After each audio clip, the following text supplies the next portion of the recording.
Gujarat news પોરબંદરની વધુ એક ખબરની અસર સામે આવી છે, જેમાં પોરબંદરના શહેરના લીમડા ચોક વિસ્તારમાં શૌચાલય બનાવવાની કામગીરી કાચબા ગતિએ ચાલી રહી હતી, જે અંગેનો અહેવાલ ગુજરાત ન્યૂઝ પોરબંદરમાં પ્રસારિત થતાની સાથે જ તાત્કાલિક આ શૌચાલયનું કામ પણ પૂર્ણ કરાયું છે।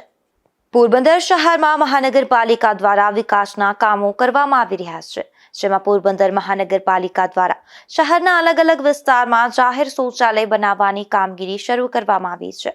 મહાનગરપાલિકા દ્વારા શહેરના લીમડા ચોક શાક માર્કેટ પાસે પણ શૌચાલય કામગીરી શરૂ કરવામાં આવી છે, પરંતુ આ કામગીરી શરૂ થયા તેને 1 વર્ષ બાદ પણ કામગીરી પૂર્ણ થઈ ન હતી, જે અંગેનો અહેવાલ તાજેતરમાં જ ગુજરાત ન્યૂઝ પોરબંદરમાં પ્રસારિત થતાની સાથે જ મનપાના કોન્ટ્રાક્ટર દ્વારા તાત્કાલિક શૌચાલયની કામગીરી પૂર્ણ કરી દેવામાં આવી છે। ત્યારે હવે આ શૌચાલયને વેપારીઓ માટે વહેલી તકે ખુલ્લું મૂકવામાં આવે તેવી માંગ ઉઠી છે।